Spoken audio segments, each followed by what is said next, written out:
Okay, good afternoon, everyone. Thank you you. for joining us today. Hi, everyone who's at the webinar and everyone joining us today.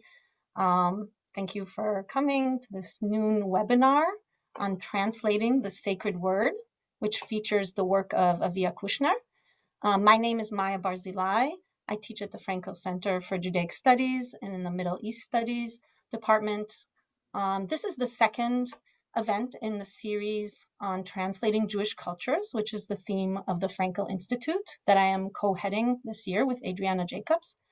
And I just wanted to alert you while everyone is joining us today about some other events that are going to be taking place very soon or next month.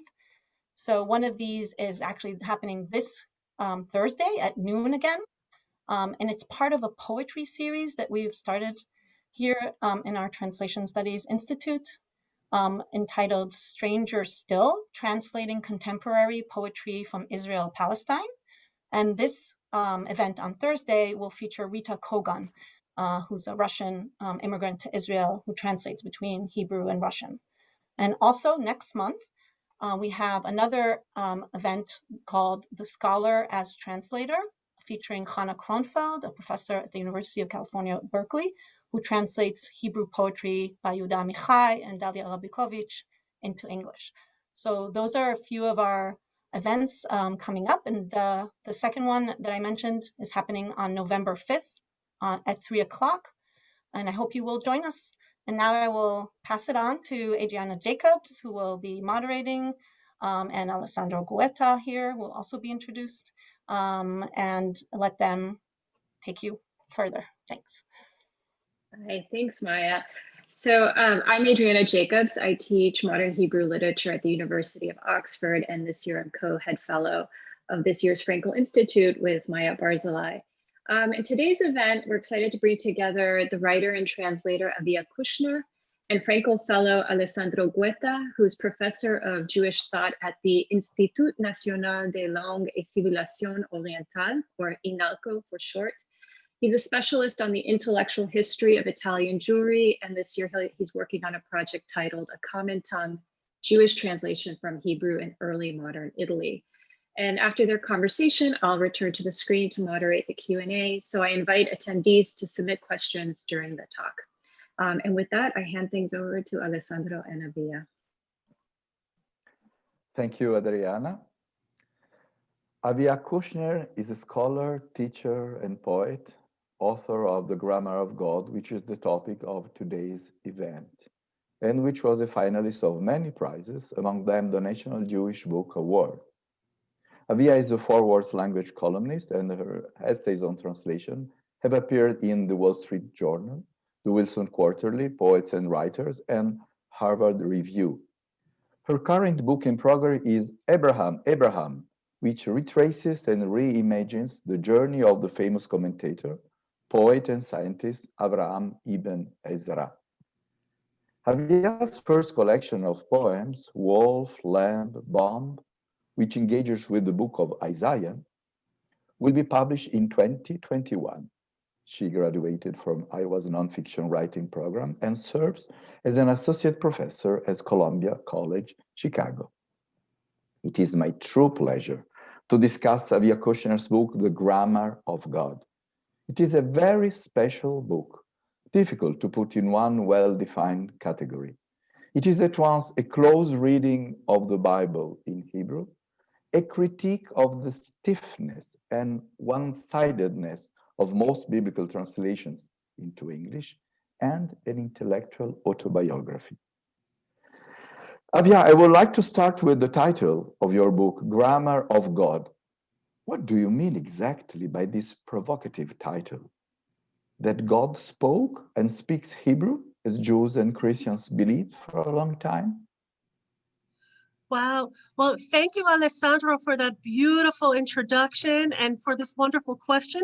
And thank you to Adriana and Maya and the Frankel Center for this opportunity. It is a deep pleasure to be here.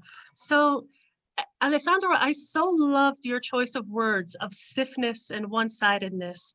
And one place that I really felt this was when God is mentioned. So there's a a lot of English readers are very interested in what is the name of God? Is it Yahweh? How do you say the name of God? But for a Hebrew reader, when you see Elohim, that's the first line of Genesis, Elohim in Hebrew is, of course, both the singular word for God and the plural word for God. And I think a reader of Hebrew might start to think, might be interested in what's going on. What is Elohim?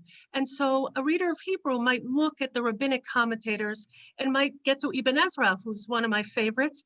And Ibn Ezra discusses, wait a minute, could it possibly be? It's a very daring question for a medieval rabbi to even ask. Could it be that God is plural? But he answers it. He explains why that doesn't happen. And so I think it's very much not a stiff word. It's a living discussion. And you feel it even in that initial line. So I think it's so hard to explain what the differences are between the Hebrew and the English. But the more I thought about it, the more I felt it was really about grammar, and it's about down to the grammar of God. Thank you, Aviya. Thank you. Now, let me first briefly describe the structure of your book, which is all but usual. All chapters, except one, I think, start with the question of well-known biblical passages, from the creation of the world to Sarah's laughter at the announcement of her future pregnancy, from the beautiful Psalm 42, as the deer longs for flowing streams, so my soul longs for you, God, or O God. In Hebrew, Elohim, to Isaiah, chapter 40, comfort, comfort my people, says your God, Nachamu, Nachamu Ami, Yomar Elohechem. The exception is a chapter, as you said, on the Hebrew name of God in the plural form. The titles of the chapters are worth citing in their simple beauty. How it all began: creation, love, laughter, man, God, law, song, memory, and finally, how it never ends. Isn't it beautiful? Your book is, of course, the product of solid scholarship, but what strikes more the reader is the pathos that pervades the book. A word that occurs, that I found in it several times, is life. For example, Bible is a lived experience to make the Hebrew Bible alive to the English reader. So for you, I think, reading the Bible in Hebrew is much more than a simple intellectual or cultural experience. It is an existential one. The importance that you attribute to this level of experience justifies your disappointment vis-à-vis many, if not all, biblical translations, particularly the English ones, no matter their time of composition and the religious origin of their authors. Because, as you write it explicitly, you are in love with English too, not only with Hebrew. And you would like to experience the same intensity or density or potential multiplicity of meanings in the translated text too. Now, Aviya, can you tell us more about your love of Hebrew and English? What a beautiful question, sort of the question of a life, right? So for me, Hebrew will always be my first language. It was my first experience with language. It was my first understanding of the world. And I think anything that's first to you will always be special, always. I think something that I have always just absolutely loved about Hebrew is the revadim, the layers of Hebrew. You can really feel the layers of ancient and medieval and contemporary. You can hear the language of the Torah, the Mishnah, the medieval Hebrew poets, contemporary Hebrew altogether. And I guess but I think that in time I realized that English also has its layers. You know, English it's a newer language, but English too has this layered quality. There's Shakespeare, there's contemporary English, And English, because so many languages are feeding into English right now, because English is the second language for the majority of the world, it's constantly stretching and becoming, I think, more interesting. So I think that in time, I've appreciated how English can really marry high culture and low culture in a special way. And I guess in the translations, I wanted to feel more life. I wanted to feel that, and I often didn't, and it was disappointing to me. Thank you, Avia. Thank you. So it's a love story. J'ai deux amours used to sing a French singer. So, but let's go back to the description of your book. The biblical quotations are followed in the first part of the book by a linguistic discussion. But progressively, you switch to a more personal tone. Yes. The biblical quotes become more and more the simple occasion to narrate a personal experience. Your constant moving, your beautiful Hebrew-speaking familial setting, where you had the privilege to discuss scripture, and you still have this privilege, the exchanges with your friends and colleagues in the academic world, and your Hasidic neighbors, among others. At the end, I think your private experience takes center stage, and the biblical page becomes only a detail, though an important one, of the story. It is about your grandfather, your 2 journeys to Germany to rediscover a tragic past. But quite surprisingly, your conclusion seems to be the opposite, I think, of your first pages. You started criticizing the seemingly inevitable inadequacy of translations, and you end up with an interesting statement. Aviya, maybe you could quote a few lines from your conclusion? Sure. The difference in language is not just about vocabulary and grammar. It is also about culture, about a way of viewing the world. Yet every translation transmits understanding, and a serious and honest reader of the Bible in translation will admit to having learned something from biblical translation. There is no perfect translation because there is no way to bring a text fully from one culture to another, one language to another, one person to another, but every translation attempts to keep a book alive. So Thank maybe you, Alessandro, thank you. To answer your question, I think as time went on, I thought a lot about how it moves one person to another, and maybe it becomes more personal for that reason. And the last word is alive, a book alive again. It's again about life. Thank you, Aviya. Now, I must tell you that I read your book as a sort of Bildungsroman that accompanies your existential and intellectual growth. To put it in a rather simplistic way, from the particular, the exclusiveness of Hebrew, to the universal, the necessity and the potentiality of translations. The striking aspect of the story is that you reach the universal view through the immersion in the memory of the Shoah, which represents exactly the more tragic denial of that universalistic view. Do you agree with my reading, Aviya? How would you describe your book, or a more legitimate question to an author? What brought you to write such an unusual book? And what challenges did you face in writing and editing it? Or to put it probably better, why was it important to you to write such a book? Were there cultural reasons, personal, maybe political? Wow, what magnificent, what truly magnificent questions, and what a privilege it is to have such a reader. Such a reader. I think your question on the Shoah really makes me think hard. Of course, the Shoah was an attempt to obliterate the Jewish people, but it was also a huge effort to get rid of Jewish culture and Jewish languages. You know, there's no way around that Jewish languages took a big hit, both Yiddish and Ladino from the Shoah.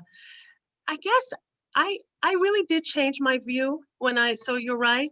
When I started, I really was just horrified by the translations, and I didn't see any I started this book in a sense of shock.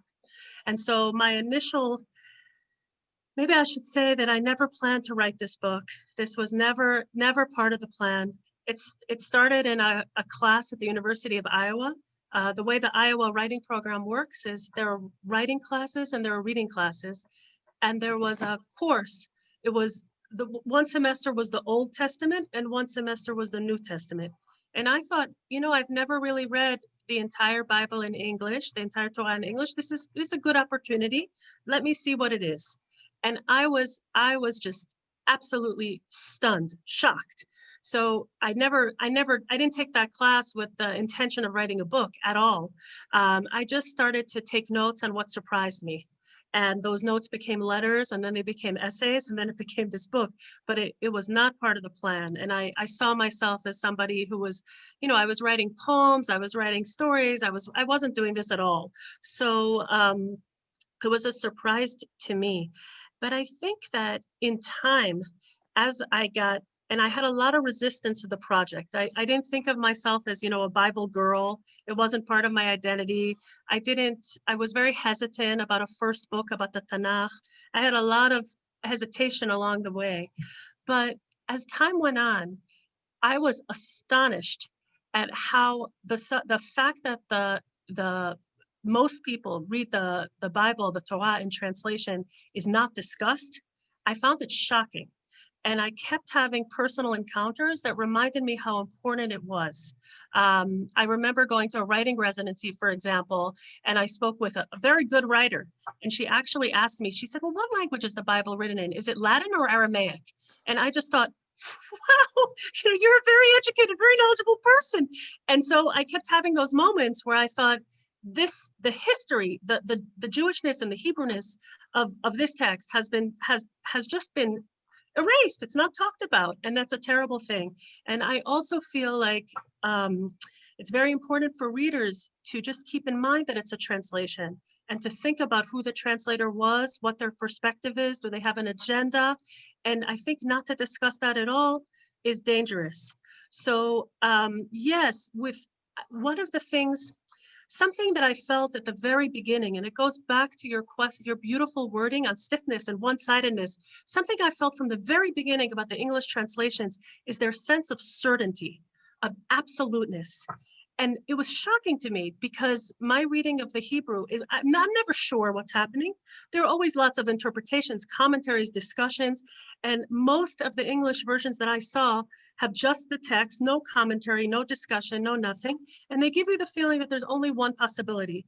I think this attitude that there's a right possibility and everything else is irrelevant has seeped into our politics and to many other aspects of our culture. And I really felt strongly that the legacy of discussion, of ambiguity, of uncertainty, of multilingualism was important to try and bring back.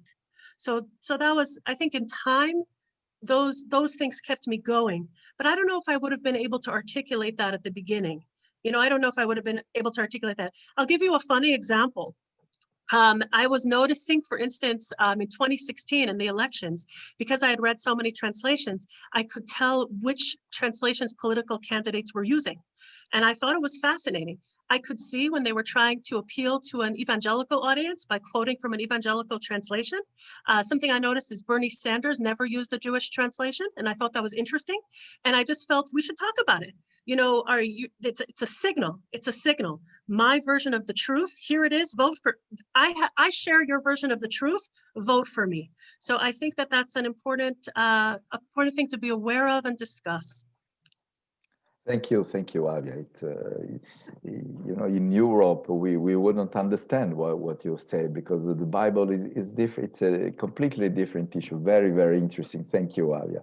Now, I think that one of your favorite authors is Avraham Ibn Ezra. You're going to publish a book on him. Avraham Ibn Ezra, the well-known Andalusian linguist, poet, exegete, scientist, and traveler of the 11th and 12th centuries. I think that you share many of these activities with him. You are a linguist, you are a talented poet, a sharp exegete, and a traveler. But the scientist of your family, it's not you, it's your father, a mathematician, right? This is perhaps what prompted you to work on a forthcoming book on this author, on Avraham Ibn Ezra. Now, as a devout Jewish exegete, and despite his rare philological attitude towards the text, Ibn Ezra saw the biblical corpus as a whole, a unity. But in our contemporary eyes, such unity is a fiction.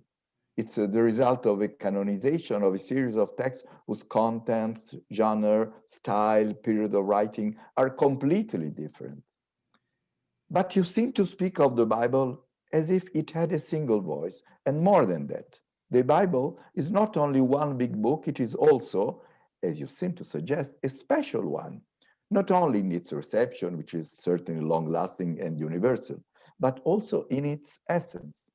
So my question is, again, what is so special about the Bible? And what makes it so difficult to render in other idioms, more difficult maybe than any other text? What an amazing question. You know, what is special about the Bible? I should just backtrack a little bit about the multiple authors. One of my challenges in writing this book was what to leave out, what not to talk about. I felt that there was a lot of academic scholarship and discussion about the multiple authors. Many translations that I looked at had an introduction that went into that in detail. And so when I was editing the book, I took it out. I didn't feel that it was so necessary to explicate, but there's a lot of material out there for anybody who is interested. I encourage you to read. To the specialness of the Bible, so it's a beautiful and very deep question. You know, I think when you think about the Torah, when you think about the Tanakh, when you think about the Bible, it's really, is there any other book that is important to both secular people and religious people? Any other book? Even if you have no religious life at all, you might have a deep interest in English literature, and the Bible is underneath that. You might have an interest in art, where a lot of biblical figures appear. So I think that even if you have zero interest in God or a life of faith, the Bible is part of your life. And I really can't think of any other book like that, you know, that's important to both groups, both the people who view themselves as religious and people who view themselves as secular. And the other thing that I think about a lot is what stays popular and relevant and what fades away.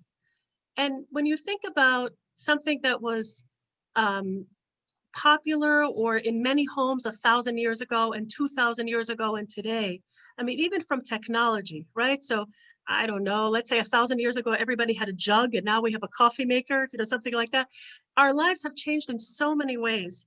But I really think that the Torah, the Bible, is one of, I can't think, it's a book that was popular then and popular now. What do I mean by that? As something like the evangelical translation, it sold 450 million copies in the United States alone. There are only about 300 million people in the United States. So no matter what you think of the evangelical translation, you have to admit that there are a lot of people for whom it's important. And also, that's just in English. You know, there are evangelicals who read in Spanish and in many other languages. So I think it's special because it connects us to the past. And there aren't that many books. I can't think, you know, maybe the Iliad, the Odyssey, but is anyone selling 450 million copies of the Iliad? I don't think so. So I think it's special for that reason. But I think, you know, in your detailing of life and the live text and why it's important, I just, on a personal level, I think something that the Torah does really beautifully is how it depicts complexity. I think that the people, the situations are very complicated. And I think that there's something that, and there are a lot of flaws depicted. And I think people can relate to it. I don't think it's a simple book. I think there's a lot going on. And I think because there's a lot going on, there's always more to say. And to me, that's the last and maybe most important reason that the Torah is special. Somehow, everybody wants to talk about it. Everybody, from scholars to people who only have one book in their house, to everybody wants to talk about this book. Everybody has an opinion. And so I think the specialness of this text is related very closely to the fact that people want to talk about it. And that's a beautiful thing for a writer, any writer, that people want to talk about your work. So yeah, so I would say that. I would say that it's a discussion starter. So thank you. Maybe we have time for a last question. Sure. And you take into account the English translation of the Bible, from the King James to the most recent ones.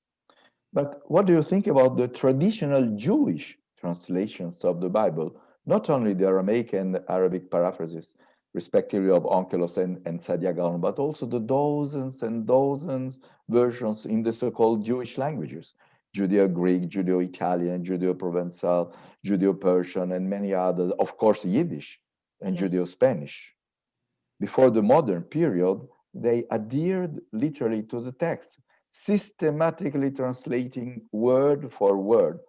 And they had no other ambition than to point to the Hebrew text. But in doing so, I think they created Jewish vernacular Bibles that accompanied the Jewish students for years. Now, perhaps these versions represent another kind of answer to your search for a living translation. Yeah, I love this question. I love this question. And I think your question embodies the multilingual nature of Jewish history. You know, there sometimes people think, oh, there are only two Jewish languages, Hebrew and Yiddish. And it's not true. There are so many. And I wish that I could read all of the languages that you mentioned, but I absolutely think that these translations like the Tzena Orena, it's part of the sense that the Torah, the Tanakh, the Bible are living texts. And I absolutely think that it's part of the life of the Torah. So it's more than just Hebrew. And maybe that goes back to the question you asked about the last chapter in this book about my grandfather. As I was finishing the Grammar of God, I thought a lot about survival. And I thought that what matters most? What matters most?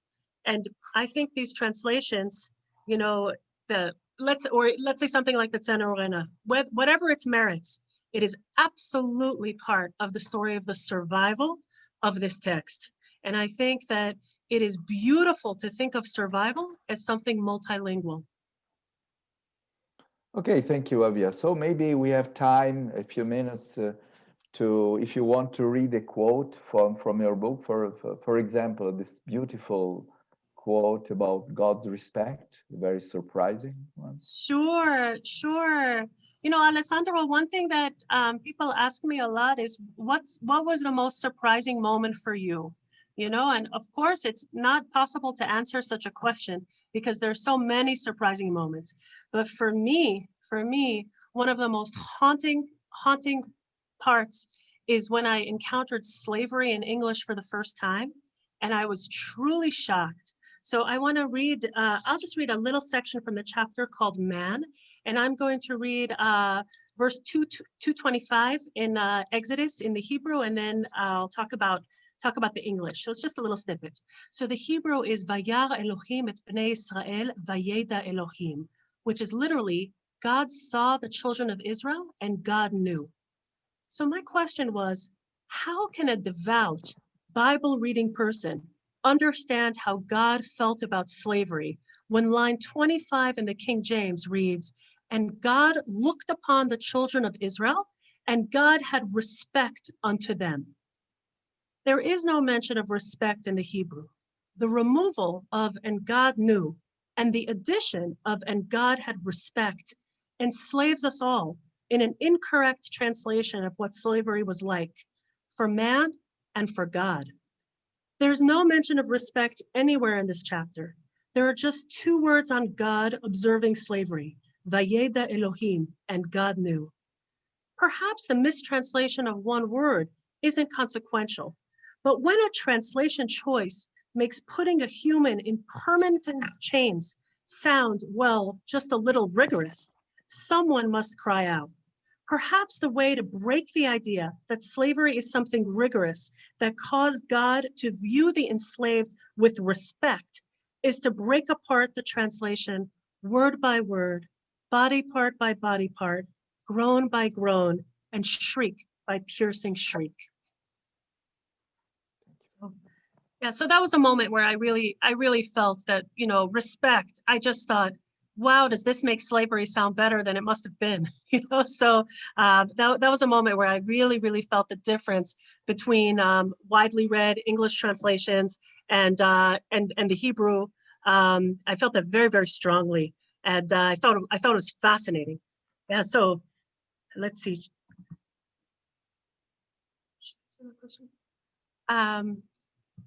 Thank you. Thank you, Aviya.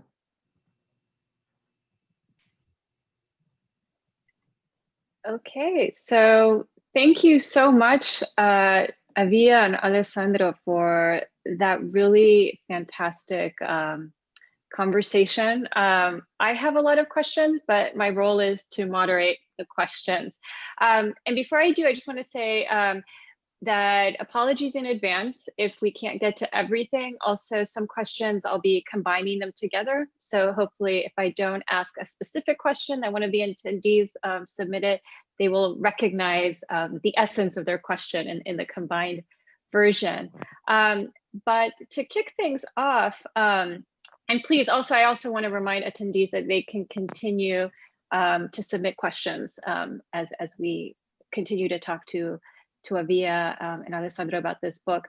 One of the questions that came through concerned the issue of other languages, both the sort of multilingual traces of the Hebrew Bible, but also its translation into other languages. For example, its translation into Arabic, and how then it pulls it into relation with Muslim works, for example. And that made me think about how your book and its engagement with English translations, which is really about multiple kinds of English. We get to see also how English changes across time and across regions, not just in terms of how it changes ideologically. And this really gets to the subject of Jewish multilingualism. And a lot of the rabbinic commentators that you cite were also reading the Hebrew Bible in very multilingual contexts. And I was wondering if you could sort of reflect a bit on the influence of those contexts on this work, and maybe also tell us a little bit about your new project, which I understand gets to these issues quite directly. Sure, what a great question. Thank you. I think, you know, there are all sorts of ideas and feeding into the translation in all sorts of languages. In terms of Arabic specifically, there's a famous translation by Sadi Gaon, and that was the model for some contemporary English translation. So I would say that's the most direct connection that I see right now. But certainly the medieval commentators, and in particular Ibn Ezra, are immersed. They're living in a Muslim society. They're thinking a lot about Muslim thought. And I would say something that really charmed me about Ibn Ezra is how he adopted the poem endings, the way that his Muslim poets end poems. And he uses that in his own poetry. And so you can see a direct connection between those two groups of poets, and it's very beautiful. And I would say something that Alessandro and I were talking about also is how some of these medieval commentators were of interest to Christian scholars at the time. So there's certainly an interplay between those communities. I would say some of the commentators are more interested in what other languages and other faiths have to bring to the table, and some are less so. I would describe Ibn Ezra as on the more interested side of the scale.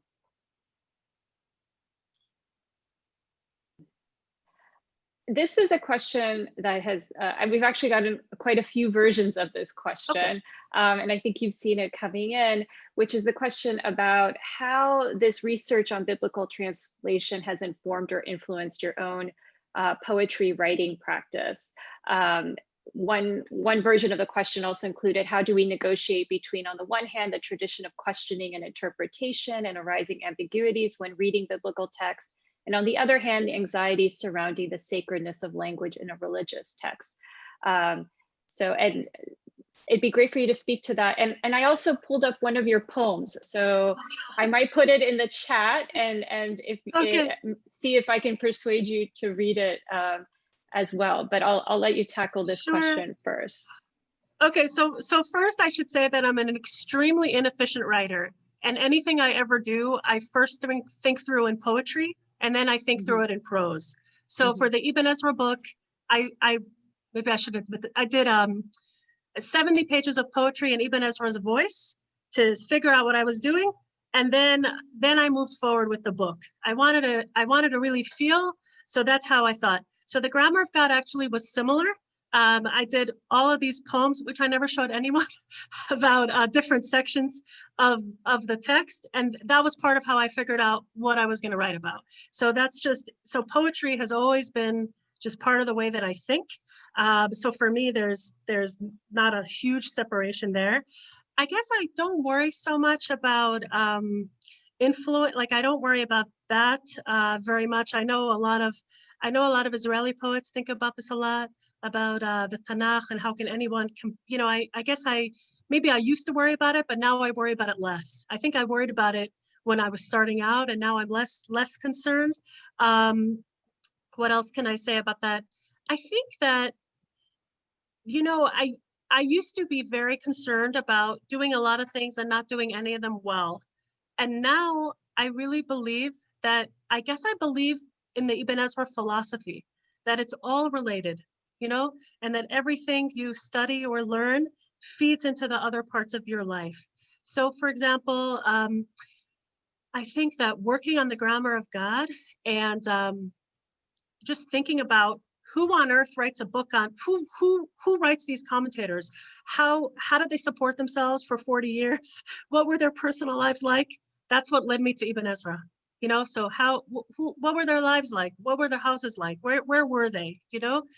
So that led me to that. And then I think that when I started the Grammar of God, I was completely obsessed with the book of Isaiah, and I was writing Isaiah poems. And early on, honestly, I had no interest in anything but Isaiah, and I kind of had to force myself to become interested in Genesis and Exodus and things like that. But of course, there's a deep connection between the book of Isaiah and the book of Genesis. There's a deep connection. And I think that's sort of a metaphor for my path in general, is that it's all connected. So I do see them as feeding into each other. And I also remember something that my teacher, Derek Walcott, said that really stuck with me. He said that only in the United States do poets believe they have to specialize. And he said it hasn't been true historically or internationally. So he felt strongly that people who wrote poetry should write plays, as he did, should write prose, should review books, should be in politics. He even wanted us to go into film. And that made a real impression on me. And I realized that he was right. In history, there were people like Ibn Ezra who cross genres all the time and who cross languages. Ibn Ezra was, of course, a great translator. And so I think that Derek Walcott's comment has stayed with me. And I think he's right, that it's a reflection of a particular moment in American literary culture, but it's not true historically, and it's not true internationally. Thank you. And I want to poems, yeah. Okay. Yeah, I did suggest a poem in the private chat, but I think we'll save it for a little bit because we're getting actually quite a few wonderful questions. I want to make sure we have a chance for them, and maybe we'll end with a poetry reading. But Anita Norwich, as a follow-up question on the relation between this book and your own work, if you can say more about how writing the poetry first gets transformed into the prose, other than the fact that your prose is so poetic, which is true. I agree with her. Thank you, Anita. I guess I never really saw myself as a prose writer. I know that wasn't really my initial maybe self-image. So I always start, whenever I'm interested in a subject, I always start in poetry. And that's part of how I figure out how interested I am and also what is the subject. So for example, with Ibn Ezra, what fascinated me about Ibn Ezra is the situation with his only son who converted to Islam. Okay, and so when I started, I was trying to figure out, well, what's more interesting, the father or the son? And so I wrote poems about both, and that was part of what made me realize I'm much more interested in the father's response than in whatever the son was doing, if that makes sense. So thinking about reading Ibn Ezra's poems, there are a lot of poems about poverty, There are a lot of poems about the reactions of other patrons, his disappointment in the broader Jewish community and not funding projects that he wanted, the challenges of travel. And there are also poems about his son. And I looked at those and I tried to translate them and I worked with them. But I think as I tried to sort of imagine the voice of Yitzhak Ibn Ezra and Avraham Ibn Ezra, I was really stunned to realize that I didn't care that much about the son and that I cared about the father. And I don't know, so that was just part of my process. I think had I not done that poetry work, I probably would have focused on the sensationalism of the son, because I think it's a more sensational story. But I think the deeper story, or maybe to use Alessandro's beautiful word, the existential, is more Avraham than Yitzhak. You know, it's the idea that he writes this commentary on the entire Tanakh after this event happens. And I could not stop thinking about that. I was like, that is very fascinating. And so I think I got there by writing him in poetry and figuring it out. And also weirdly, by writing him in poetry, I knew it was going to have to be a prose book. Because there I felt a little anxiety of influence. Just Ibn Ezra is a great poet. And I just thought, no, this is going to be a prose book. And one of the reasons I realized it was going to be a prose, this might be too much information, but one reason I realized it was going to be a prose book is that I realized that an essential part of Ibn Ezra's story is that he moves from poetry to prose. And I think it's connected to what happened to his son. He transforms completely in middle age. He basically writes only poetry or primarily poetry until age 50. And, you know, I'm sure the other literary scholars here can tell me it's unusual to, a literary career, it's just unusual to transform completely at 50. And I found that to be extremely moving. And I think I got there through slowly just thinking him into life in poetry.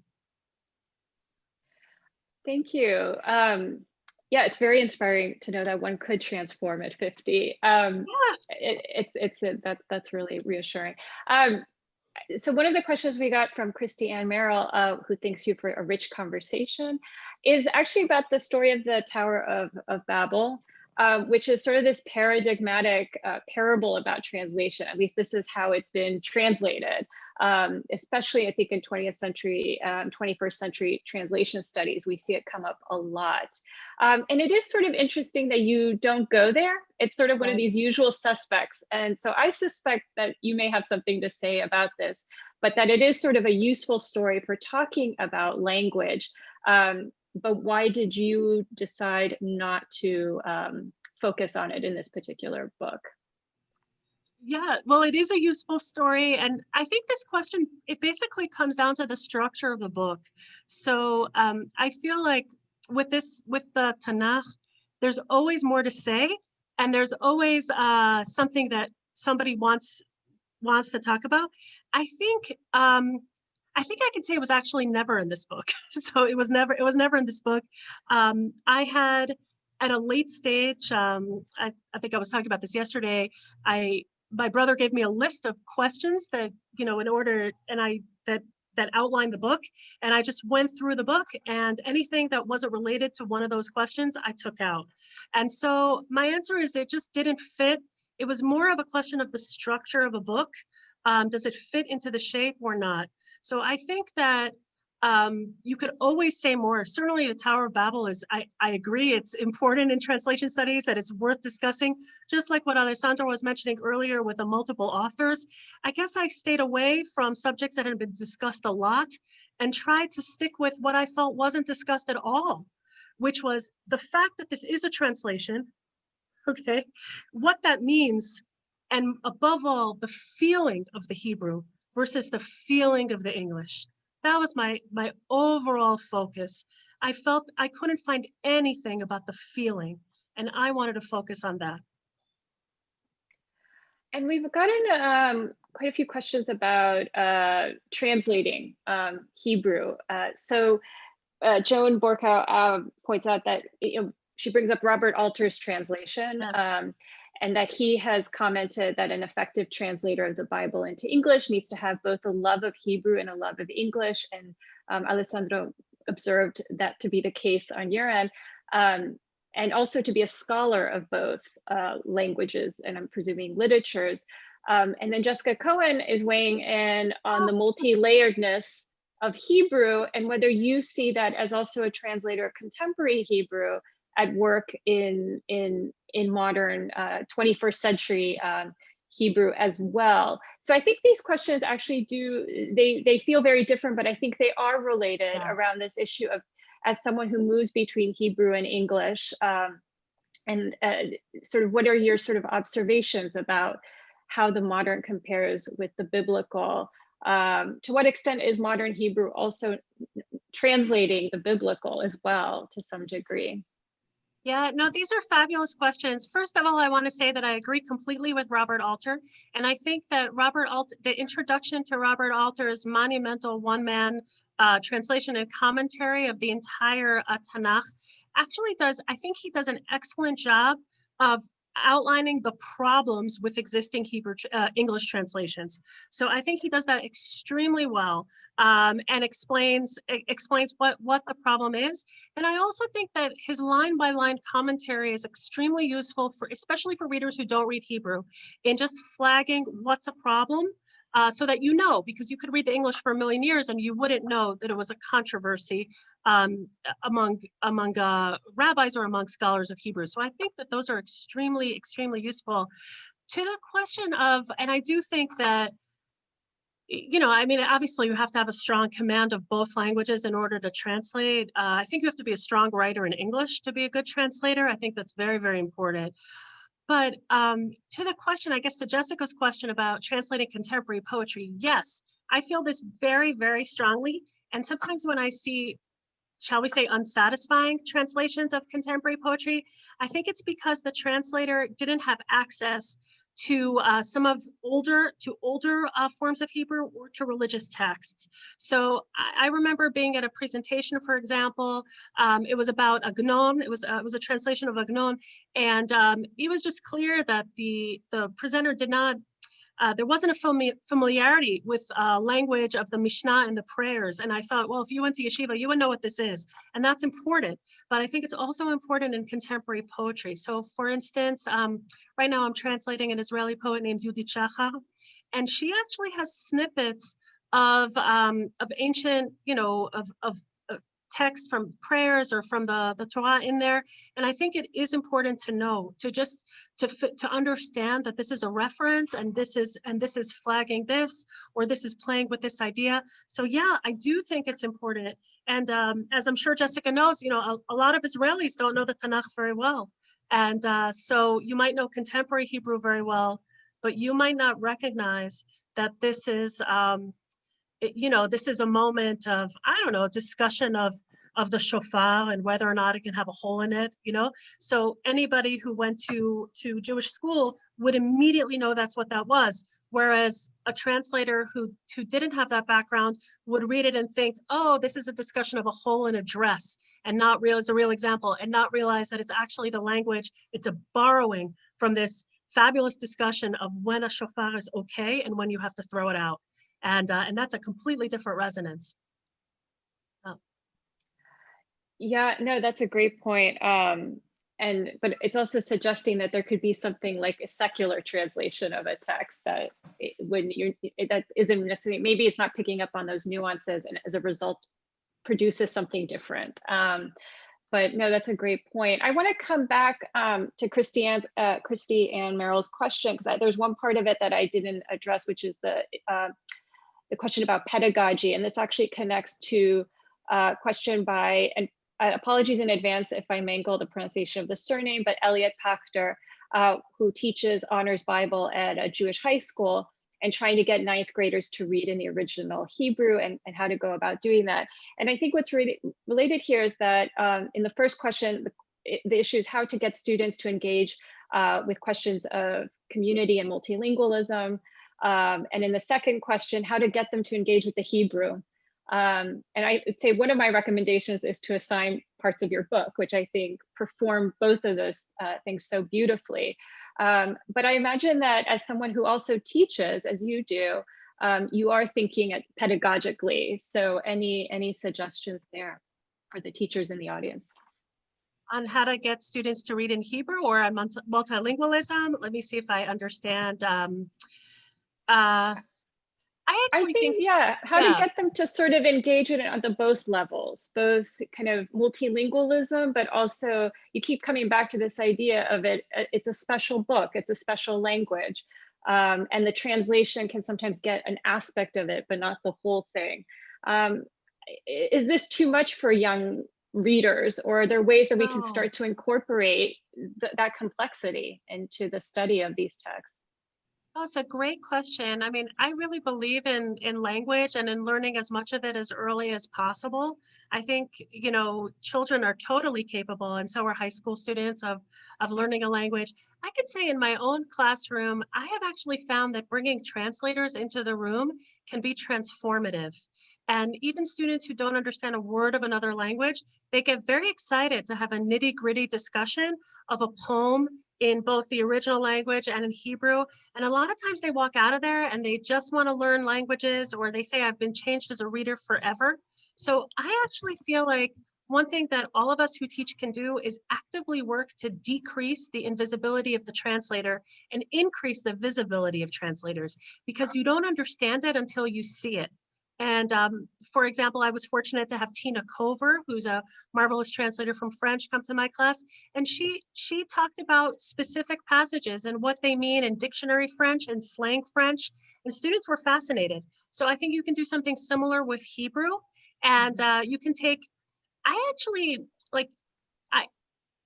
in structuring this book, I couldn't figure out how much to quote and how much not to quote. But I actually would suggest small passages. So what I did here was just 2 psukim. And sometimes when you just focus on a small passage, I think you can get that message across and encourage a deep, so that's what I would do. But I actually strongly object to the concept of teaching only in English.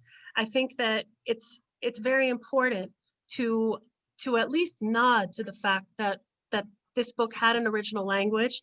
And it's important. I also believe in the visuals to show it. I think that's important. I think once you see it,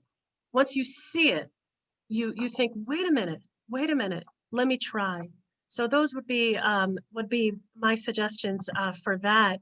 And I think I actually wish that the Jewish community in general would talk about multilingualism a little more. I think that, you know, there's just these rich traditions in a variety of Jewish languages. And I wish that they had a larger place. Like, I see no reason why a high school student can't learn Ladino. I think that would be really marvelous. And yeah, so that's just something else that I would love to see. And Aviya, because we got so many questions about your own poetry, I was hoping you could read the opening poem of your chapbook, Eve and All the Wrong Men. Because I think this poem is saying something about the kind of revisioning and rewriting, both that you see going on in these translations, but also that I think your own book and your own poetry is doing to these texts. To these Hebrew texts. So do you mind? I put it in the chat for you. So yeah, I'm happy to read it. And actually looking back, I can see that this is a poem that I wrote when I was trying to I know this sounds weird. I was trying to figure out, well, how interesting is Chava? How interesting is Eve? Mm-hmm. Does she get a chapter? Like I was thinking, that's what I was thinking about. Okay, the feminine, Eve, that first woman, who is she? But a renovation, a remodeling of an earlier thought. Smaller than the sea, not her own day like heavens and earth, less substantial, there for company, her kind from the beginning, less numerous than grains of sand or descendants, or the animals and fish promised to man to name. There is nothing about her skin, her shine in the text, but somehow I imagine her small, less bright than the moon and sun, there only because it is not good for man to be alone. But beware, she is less predictable than you think, God. You have no idea what happens when you make one creature out of another. I love that closing line. You have no idea what happens when you make one creature out of another. And I kind of think of translation in that way. And I think Aw. your book really shows us how all these English translations made to someone who knows the Hebrew and lives and breathes it feel like it's incomplete, but it's also something different and new, and it's charted, these translations have charted their own trajectories. And not just the English translations, but we know, as you've mentioned, the Hebrew Bible has been translated into so many languages. It's even been translated into modern Hebrew. So Seriously, yeah. No, I love that connection. I love that connection. I think that, you know, when you think back to the Jewish community in Alexandria, I mean, you can't even imagine who can imagine the rise of English and just the I don't think anybody imagined the life and maybe lives that the biblical translation would take. It's incredible to think about. It's just absolutely incredible. I mean, even if you go to the National Yiddish Book Center, you know, the National Yiddish Book Center, when I was there, had 18 Yiddish translations of the New Testament. It's so wild to think about just where this is going, and where translation leads readers and leads communities. Well, I want to thank you for this fascinating discussion, and also to Alessandro for guiding us through it. I know your own work on this topic is really it's so illuminating. The fellows have been really lucky to encounter it as well. And I thank all the attendees. These have been a fantastic set of questions. So thank you, and everyone enjoy the rest of the day. Thank you for coming. Thank you all. It's beautiful. Thank you.